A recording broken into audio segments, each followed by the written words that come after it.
Beralih ke informasi berikutnya, pemirsa meleset dari target, proyek strategi nasional Bendungan 3 di Haji Kabupaten Oku Selatan ditargetkan Menteri Pekerjaan Umum Republik Indonesia, Dodi Anggodo selesai pada tahun 2026.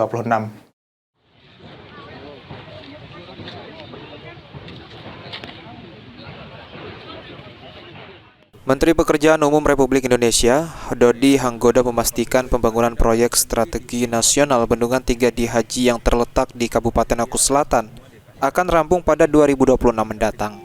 Keterlambatan penyelesaian pembangunan ini mundur dari target sebelumnya, yang diperkirakan akan selesai pada akhir tahun 2024 ini. Pembangunan Waduk 3 di Haji memang memiliki tingkat kesulitan yang cukup signifikan, mengingat lokasi dan elevasinya cukup tinggi. Bendungan terbesar pertama di Sumatera Selatan ini akan dimanfaatkan untuk menambah pasokan air pada daerah irigasi Komering. Untuk lahan pertanian seluas 34.824 hektar dari total kebutuhan 124.000 hektar.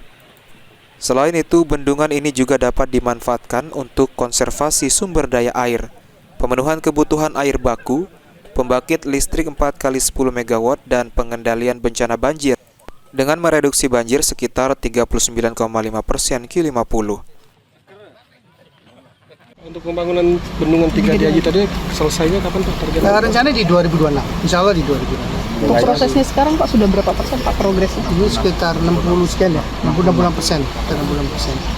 Itu bendungan itu kesulitannya cukup lumayan karena kan agak tinggi tuh, tempatnya agak tinggi. Memang kita cari yang elevasi sangat tinggi. Tadi basically balik ke konsep awal, apapun yang kita kerjakan kita berusaha semaksimalnya semua itu dari alam, jadi mengurangi kebergantungan kita kepada pompa dan seterusnya yang nanti kita takutkan menjadi museum. Kalau begitu kan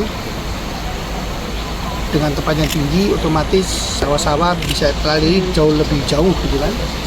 Dengan mode gravitasi, kemudian juga PLTA yang kita hasilkan insya Allah juga akan lebih besar daripada tempat-tempat lain yang bendungannya kita bangun lebih rendah.